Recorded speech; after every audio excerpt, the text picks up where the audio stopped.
2025년 1월 28일 화요일 미쓰리가 왔습니다. 자, 왜 제가 오늘 색다르게 인사를 드렸냐면 우리나라 주식시장은 1월 27일 월요일부터 휴장에 들어가고 있습니다. 문제는 1월 28일 오늘 아침에 확인한 1월의 마지막 주 월요일 1월 27일 뉴욕 증시 마감 현황을 봤더니 저는 잠결에 뉴스를 보면서 전쟁 났나? 라는 생각이 들었습니다. 한마디로 전문가들은, 언론은 지랄 연병들을 합니다. 큰일 난 것처럼 얘기를 합니다. 그런데요, 여러분들은 이런 분위기, 그러니까 돈다방 미쓰리를 꾸준히 들으신 분들은 대략 이런 분위기를 조금은 감지하셨을 겁니다. 제가 그렇다고 여러분 있죠. 대한민국 설 연휴 휴장 동안 미국에서 나스닥이 크게 하락할 거예요. 왜냐하면 중국의 인공지능 스타트업 딥시크가 막 역습을 해서 막 투매가 나오고 엔비디아 막 이제 끝났고 이렇게 얘기를 해드리지는 않았습니다.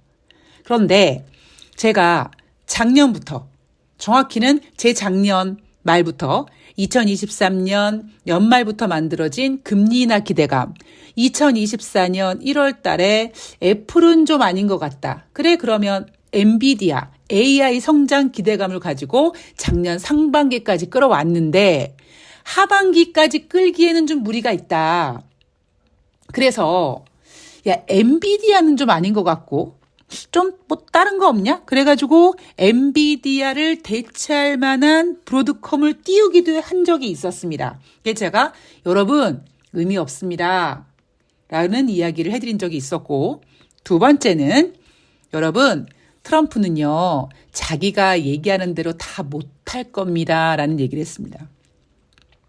그래서 오늘 제가 1월 27일 월요일 뉴욕 증시 마감 현황을 짚어드릴 텐데요.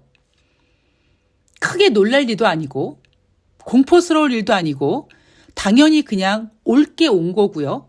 그냥 단순한 이슈일 뿐입니다. 자, 그러다 보니까 이렇게 크게 증시가 뭐 하락하고 그래서 막 전문가들이 무슨 난리 난 것처럼 펄쩍펄쩍 뜰 때 저는 항상 여러분들한테 침착해, 평정심을 유지하고 이렇게 여러분들의 멘탈을 좀 잡아드리기 위해서 오늘은 약간 안정제 모드다. 그래서 제가 오늘 첫 번째 인사를 조금 색다르게 해봤습니다. 자, 침착하게 1월 27일 월요일 뉴욕 증시 마감 현황을 점검해 보도록 하겠습니다. 냉정하게 평가하면 1월 27일 월요일 뉴욕 증시는요, 혼조세로 마감을 했습니다. 다우지수가 0.65% 상승, S&P 500이 1.46% 하락, 나스닥이 3.07% 하락했습니다. 물론 관련된 종목별로는 두 자릿수 이상 큰 폭으로 하락했습니다만 저는 뭐 이날 나스닥이 3% 하락했다라는 거 가지고 뭐 급락했다라고 난리 부르스 칠 것까지는 아니다. 돈다방 미쓰리에서 사용하지 않는, 정확히는 미쓰리가 싫어하는 단어가 몇 개 있습니다. 붕괴, 급등, 급락, 뭐 이런 것들, 이런 단어들이 투자자들을 공포심에 몰아넣고 그들의 어떤 그 갖고 있는 물량을 야 빨리 투매, 동참해 이런 식으로 자극하기 위함이라고 저는 생각을 하고 투자에 전혀 도움이 되지 않는 단어라고 생각을 합니다. 그래서 돈다방 미쓰리에서는 가급적 그런 단어들을 지양하죠. 1월 27일 월요일 뉴욕 증시는 혼조세로 마감했고요. 관련된 이슈가 있었습니다만 그렇게 크게 걱정할 일은 아니고 당연히 예견되어 왔던 일이며 그냥 나스닥이 좀 하락했다. 한편으로는 여러분 얼마나 다행입니까? 우리나라 주식시장이 열리지 않느니. 물론 미쓰리는 심심해 죽겠습니다만 투자하시는 분들 입장에서는 야 오늘 만약에 개장됐어 봐. 관련주 작살났겠다라는 공포감을 느끼셨겠죠. 그러니까 여러분들은 1월 27일 월요일 뉴욕 증시 하락 부분에 있어서 아이고 어떡하지 하고 공포감을 느끼지 말고 조금 생각의 전환. 그래 뭐 어쨌든 내가 관련주가 있기는 하지만 그래도 장이 안 열리니까 다행이긴 하네. 이런 식으로 좀 마음을 평온하게 가져보시면 도움이 되실 겁니다. 자, 이날 월요일 뉴욕 증시가 하락한 이유가 중국의 인공지능 AI 스타트업 딥시크의 역습이 시작됐다. 그래서 나스닥 종목들 기술주 위주의 투매가 펼쳐졌다. 저는 개인적으로 투매라는 단어 별로 안 좋아합니다. 이것도 약간 개인 투자자들로 하여금 공포감을 유발시키는 단어라고 생각을 합니다. 아무리 언론에서 아무리 전문가들이 급락했다, 뭐했다, 지랄, 이은병 발광들을 하지만 돈다방 미쓰리는 앞에서 말씀드렸던 것처럼 앞방송에서 말씀드렸던 것처럼 침착하게 작년 10월부터 약간 뒤죽박죽 나오는 그런 경제 지표들을 다시 이제 올해 2025년 설 연휴 지나서 본격적인 시장을 맞이하기 전에 이제 하나씩 다시 모는 종이의 그림을 잘 그려보자라고 말씀을 드렸으니까 흥분하지 말고 1월 27일 월요일 발표된 경제 지표를 체크해 보도록 하겠습니다. 자, 이날 발표된 경제 지표 2개였습니다. 첫 번째는 12월 미국의 신규 주택 판매 전월 대비 2.2% 증가됐다. 이 증가폭은 증가된 그 가격대는 수치대는 2024년 작년 2월 이후 최고치다.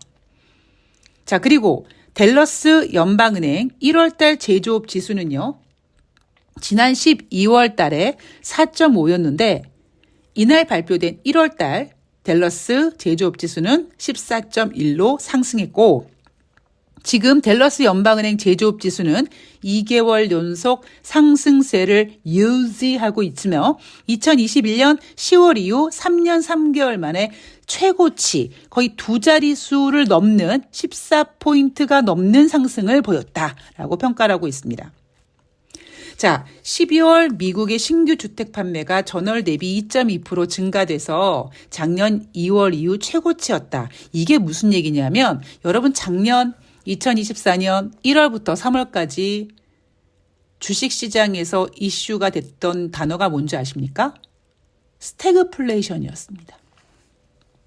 왜냐하면 2023년 11월 초부터 시작된 금리 인하 기대감의 바람이 증시를 끌어올렸고 그러다 보니까 우하향 곡선을 그리던 경제지표가 다시 불쑥 올라가기 시작하는 바람에 작년 거의 1분기 때는 스태그플레이션을 우려하는 시각도 나타났었습니다. 그러한 어떤 기대감 같은 것들, 그런 기대감이 신규 주택 판매도 증가시켰고요. 그죠? 그런 모습이 나타났었습니다. 제가 앞방송에도 말씀을 드렸지만 여러분들이 경제지표를 확인함에 있어서 내가 지금 정확하게 언제 살고 있는지, 내가 지금 살고 있는 현 시점에서 내가 체크하려고 하는 경제지표가 언제적 건지, 그리고 그 경제지표가 발표될 때 분위기가 어땠었는지를 계속 여러분들께서는 생각을 하셔야 됩니다. 미쓰리, 나는 기억력이 좋지 않아서 생각을 못해. 기억이 안 떠올라. 그럼 메모하셔야죠. 돌아갈 수는 없지만 돌아봐야 되고요. 그리고 돌아본다면 여러분들 머릿속에 계속 그 데이터가 쌓이면서 우리가 역사를 공부하는 것처럼 그 역사가 결국 또다시 되풀이될 거기 때문에 그 당시 이슈는 달라질 수 있지만 근본은 바뀌지 않습니다. 그래서 여러분들이 야, 미쓰리는 제 저거 방송 준비하려고 저렇게 다 메모를 했다가 저렇게 수다를 떠는 거지? 그게 아니라 매일매일 방송을 하고 저도 여러분들한테 계속 되풀이되는 멘트를 하다 보니까 제 머릿속에 계속 데이터가 쌓이면서 그게 단단하게 기억이 되는 겁니다. 작년 1월 달에 내가 어떤 얘기를 했는지, 그리고 특히 제가 작년에 여러분 1월 달에 스태그플레이션 이슈가 잠깐 생길 수 있어요라는 얘기까지 했기 때문에 저는 기억이 팍팍 나거든요. 아마 돈다방 미쓰리 작년 이맘때 들으신 분들은 아 맞다, 미쓰리가 그때 그 얘기했어 라고 여러분들이 잊고 있었던 기억에 다시 제가 심지에 불을 키워서 또다시 한번 기억할 수 있게 하는 겁니다. 이러한 데이터가 쌓이면 제가 내년도 또 똑같은 날 방송을 할 때 여러분 그땐 그랬지 이럴 수가 있기 때문에 여러분들께서는 아 미쓰리 쟤는 왜 똑같은 얘기를 계속 반복하지라고 생각하지 마시고 내가 귀찮아서 일부러 체크하지 않는 부분을 제가 계속 저렇게 아우 귀에 딱지 안 지겠어 라고 받아주시면 됩니다. 자, 경제지표 체크했고요. 이날 뉴욕 주식시장 전문가들을 환장하게 만들었던 이슈를 한번 체크해 보도록 하겠습니다. 저는 제목을요. 오늘 돈다방 미스리 에피소드 썸네일을 엔비디아가 2024년 뉴욕 증시 상승을 이끌었던 이유라고 한번 잡아봤습니다. 그리고 그 이유에 대해서 제가 지금부터 설명을 해드릴 거고 1월 27일 월요일 뉴욕 증시가 하락한 부분에 대한 정리를 해드릴 텐데 자, 그동안 AI 산업을 둘러싼 미국 예의주의가 있었다고 합니다. 제가 지금 말씀드리는 부분은 여러분들이 네이버에서 뉴욕 증시를 검색하면 연합뉴스에서 정리한 27일 월요일 뉴욕 증시 마감 현황에 나와 있습니다. 자, 이게 무슨 얘기냐. 미국 예의주의가 뭐냐. 연병 미국 우선주의도 안 입고 와 죽겠는데 뭘 또 예의까지 해야 돼? 라는 생각이 드실 수 있지만 이게 무슨 의미냐. AI를 구현할 수 있는 기업은 오직 미국에만 있다. 그러다 보니까 AI 프리미엄이 미국 관련된 기업에 계속 제공이 됐다라는 겁니다. 자, 그러다 보니까 미쓰리가 2023년 11월 초에 발표된 10월달 고용지표가 부진해서 그 당시만 하더라도 연준이 추가적으로 더 금리 인상을 하려고 하는 모습을 보였습니다만 그 고용지표를 보고 갑자기 2023년 11월 초부터 금리 인하 기대감이 쌓이기 시작했고요. 금리 인하 기대감으로 뭔가를 끌어올리기에는 부족합니다. 제가 그렇죠. 한 번 랠리가 만들어질 때 그 랠리를 주도하는 주도주라든가 아니면 주도 업종이라든가 아니면 그게 코스피가 아니라 예를 들면 한국 주식시장에서 코스닥이라면 테마가 형성이 됩니다. 제가 이 얘기도 굉장히 반복적으로 하고 있고 예를 들면 2011년에 차화정 같은 거죠. 자동차, 화학, 정유 이렇게 차화정이 그때 랠리를 주도했던 것처럼 그리고 그 전에 애플이 주도하고 테슬라가 주도하고 한 번 랠리가 움직일 때마다 그 랠리를 주도하는 종목 혹은 업종 혹은 테마가 있는데 2023년 11월부터 만들어진 금리 인하 기대감으로 2024년도를 끌고 가기에는 대표적인 종목, 업종, 테마가 필요했습니다. 그런데 2024년 1월 2일 날 미국 증시가 개장되자마자 애플의 매도 보고서가 나옵니다. 그래서 그날 증시가 크게 하락했습니다. 그래서 가만히 있어봐. 애플은 올해는 좀 안 되겠다. 그러면 뭐 하지? 야, AI. 대표가 누구야? 엔비디아. 야, 엔비디아 와봐. 그래서 금리 인하 기대감, 그 랠리를 엔비디아가 주도하면서 2024년 7월 달까지 랠리를 쭉 끌어왔습니다. 그러다가 제가 8월 달에 경기 침체 이야기 나올 수 있다고 했고 그리고 기대감으로 상승시킬 수 있는 한계가 있기 때문에 미국 주식시장은 대선으로 넘어갈 수 있지만 대한민국 주식시장은 그게 안 돼서 정확히 8월 18일 방송을 보시면 뉴욕 증시와 대한민국 주식시장이 따로 국밥으로 움직일 것이다 라는 이야기를 해드렸습니다. 그 전까지 주식시장은 금리 인하 기대감을 뒷받침할 만한 종목 AI, 엔비디아에다가 프리미엄을 겁나게 제공했다라는 거죠. 그 얘기를 하고 있는 겁니다, 지금. 자, 골드만삭스는요. 지금까지 시장은 막대한 프리미엄을 줬다. 그래서 작년 상반기까지 오직 엔비디아 주식 방송이 아니라 시사방송에서 가끔씩 출연자들이 뭐 주식 얘기하면서 엔비디아가 뭐 몇백 프로 올랐고 이런 얘기했을 때 투자자들, 주식 투자하는 사람들이 무슨 뭐 주식 카페건 모여서 얘기하건 그 종목만 나오면 그 종목이 그 당시 그 랠리의 대사라고 보시면 되는 거죠. 그렇게 엔비디아를 외쳐댔습니다. 뭐 때문에? 프리미엄 때문에. 정확히 얘기하면 프리미엄이란 단어는요. 미쓰리가 늘 말씀드리는 기대감이죠. 프리미엄이 뭡니까? 실체가 아니라 기대감이 반영된 겁니다. 조금 더 가치가 더 부과된 거죠. 그걸 저는 아주 단순하고 편하게 기대감이라고 표현을 했습니다. 자, 골드만삭스가 이렇게 막대한 프리미엄을 줬다. 이게 정확히 무슨 의미냐면 사실 그렇게까지 올라갈 건 아닌데 그냥 금리 인하 기대감으로 주식을 띄우다 보니 대표적인 좀 업종 종목이 필요했고 그러다 보니까 좀 막대하게 과하게 좀 좋을 거야 막 여기저기 포장하고 그렇게 됐다라는 거죠. 여러분 제가 엔비디아가 이제 더 이상 시장을 이끌 수 있는 그 대표 종목이 안 될 거라고 얘기하면서 제가 뭐라고 말씀드렸냐면 저는 이미 엔비디아 이제 안 된 것 같아요 라고 얘기했는데 애널리스트들은 무슨 지랄들 합니까?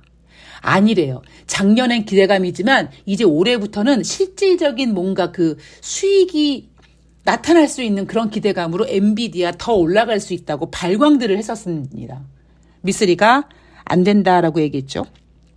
자, 그런데 지금까지 엔비디아 혹은 엔비디아가 살짝 힘이 빠지니까 가만히 있어봐. 그러면 브로드컴으로 갈까? 근데 브로드컴은 안 된다고 말씀드렸습니다. 대장주가 아닌 종목의 메리트는 하늘과 땅 차이예요. 랠리가 바뀌어서 랠리가 이제 한 랠리가 끝나고 쉬어가는 구간이 만들어지고 다른 랠리가 만들어지면 다른 종목, 다른 업종, 다른 테마가 주도하지 그 테마가 다시 랠리를 이어가지 못합니다. 즉 엔비디아는 이미 한 타임이 끝났어요. 그런데 그거를 더 이어가다 보니 엔비디아는 좀 안 된 것 같으니까 아닐 것 같으니까 자꾸 다른 엔비디아의 대항마가 뭐 브로드컴이니 어쩌니 한동안 난리를 쳤던 적이 있었습니다. 자, 그런데 그렇게 프리미엄을 줬던 엔비디아가 딥시크가 나타나면서 야, 그렇게까지 엔비디아에다가 프리미엄을 줘야 돼? 야, 미국 딥시크 저거 가격도 싸고 훨씬 더 야, 저게 낫겠다, 야, 이씨. 이런 의구심을 자극하면서 엔비디아가 짱이다 라는 이 시나리오는 더 광범위하게 투자자들의 신뢰를 흔들고 있다. 이미 미쓰리는요, 작년 7월 달에 엔비디아는 이제 기대감으로 올라가기는 더 무리가 있고요. 대신 미국은 대선이 있고요 라고 얘기하면서 저는 여러분들을 흔들질 않았습니다. 그죠? 이미 여러분들한테 이런 판이 펼쳐질 거라고 말씀을 드렸습니다. 돈다방 미쓰리를 듣지 않으신 분들은 그 신뢰감이 흔들리지만 돈다방 미쓰리를 들으시는 분들은 저놈과 신하가 좀 미리 얘기는 해주네 라고 느끼실 겁니다. 자, 이날 필라델피아 반도체 지수가 9.15% 크게 하락했죠. 자, 9% 이상 폭락했던 시점이 2020년 3월 18일. 자, 이때가 언제였느냐? 2019년 12월 겨울 어느 날 중국 우한 지역에 독감 같은 게 나타났는데 이게 막 중국을 막 뒤흔들어요. 그러다가 2020년 1월 달에 이 우한 독감은 태평양을 건너갑니다. 그래서 미국을 셧다운 시키죠. 그때가 3월이었습니다. 즉 필라델피아 반도체 지수가 9% 이상 하락한 시점은 코로나 사태가 빵 터져서 충격을 확 받을 때였습니다. 엄청난 충격이었죠. 여러분 그때 미국 대부분 지역이 막 셧다운되고 그랬고 주식시장도 엄청 하락했고요. 대한민국도 그 당시 코스피가 2,000을 미쓰리가 그렇게 윤석열 따위가 2,000을 깰 수 없어라고 얘기하는 그 2,000조차도 1,400포인트까지 쭉 뺄 수 있는 엄청난 이슈였습니다. 그때 9% 하락하고 한 번도 하락한 적이 없다가 이번에 세상에 9%가 하락했네. 그런 이 전문가들은 쫄 수밖에 없죠. 그런데 그렇게 하락할 수밖에 없었던 이유가 뭐냐면요. 코로나 때는 우리가 한 번도 경험해보지 못했던 완전히 다른 이슈입니다. 2008년도 금융위기, 금융 시스템이 붕괴된 것도 아니고 인류 역사상 그렇게 글로벌 전염병 같은 거를 처음 겪다 보니 모르는 병에 걸려서 사람들이 죽어나가고 이게 호흡기를 통해서 막 전염되고 이러니까 그 공포가 주는 그 공포 때문에 반도체 지수뿐만 아니라 모든 것이 다 셧다운될 정도로 우리가 큰 충격이 쌓였잖아요. 그런데 이번에 필라델피아 반도체 지수는 너무 거품이었다라는 거죠. 그냥 기대감. 금리 인하를 가지고 주식을 올려야 되는데 주도주가 있어야 되는데 애플은 아닌 것 같고 AI 괜찮을 것 같고 엔비디아 가지고 와 작년 7월 달까지 올라갔었습니다. 그리고 엔비디아는 그 이후에 굉장한 변동성을 보였습니다. 아, 무슨 소리야. 미쓰리. 엔비디아 오르기도 했잖아. 오르기도 했죠. 그러나 빠지기도 했습니다. 7월 달 이후 엔비디아는 급격하게 흔들렸고요. 그러다 보니까 뉴욕 증시에서 엔비디아 대신에 다른 거 대체할 만한 AI 없어? 브로드컴 타령을 했던 겁니다. 미쓰리가 그것도 의미 없다고 얘기한 거고요. 자, 이날 엔비디아는 17% 하락해서 하루 만에 시총이 5,900억 달러 증발됐다고 하고요. 엔비디아 대항마로 띄우려고 했던 브로드컴도 17.40%, 오히려 엔비아이를 대체할 수 있을 거라는 그 기대감을 무색하게 엔비디아보다 더 하락했습니다. 이게 바로 2등주의 한계입니다. 마블 테크놀로지도 19%, 마이크론 테크놀로지도 11%두 자릿수 이상 하락하면서 이날 반도체 지수가 크게 하락한 면모를 보여줬고요. 반면에 애플은 관련 위험 노출이 적다는 점이 부각되면서 3.10% 상승해서 이날 다우지수가 상승 마감하게 된 거죠. 반면에 또 메타도 메타는 그래도 좀 이렇게 AI랑 별로 이렇게 좀 거리감이 있잖아. 아마존도 그렇잖아. 그래서 상대적으로 이런 기업들이 안전선호 심리에 실리면서 관련 종목들은 상승하기도 하고 아마존 같은 경우에는 강보합까지 만들어냈습니다. 자, 이날 금리 결정은요. 3월 달까지 금리가 동결로 유지될 것 같은 이슈가 컸는데 이날 반도체 지수가 급격하게 하락하자 가만히 있어봐 3월 달에 금리 인하 해야 되는 거 아닌가라는 확률이 31.1%까지 올라왔습니다. 제가 일요일 방송에서 설 연휴 동안 우리나라 주식시장을 쉬고 뉴욕 증시 체크해드리겠다 뭐 이런 얘기 해드리면서 2023년도 3월 달에 실리콘밸리 뱅크 사태가 일어났다. 그 얘기를 해드린 거 기억나실 겁니다. 의미가 뭐냐. 여러분 2025년도 3월 달에 똑같은 일이 터질 거예요. 그런 의미가 아니라 모든 것이 평안해 보이고 뭐 괜찮아 보일 때 투자자들이 무언가에 꽂혀서 다른 것들을 보지 못할 때 언제든지 리스크는 발생될 수 있고 저는 지금 글로벌 증시는 유동성 장세가 아니라고 몇 번을 말씀드렸습니다. 그리고 우리나라 주식시장은 그래서 더욱더 안쓰럽다고 얘기를 했죠. 2400포인트 혹은 2400포인트 살짝 깨지는 선에서 어느 정도 바닥에 대한 인식은 있으나 글로벌 증시가 휘청휘청하면 우리는 혼자서 글로벌 증시 다 빠져도 우리 혼자 올라갈 수가 없는 상태이기 때문에 굉장히 우리나라 주식시장이 마음 아프다라는 얘기 해드렸습니다. 자, 이 엔비디아, AI에 대한 이 이슈는요, 그렇게 오래 가지는 않을 겁니다.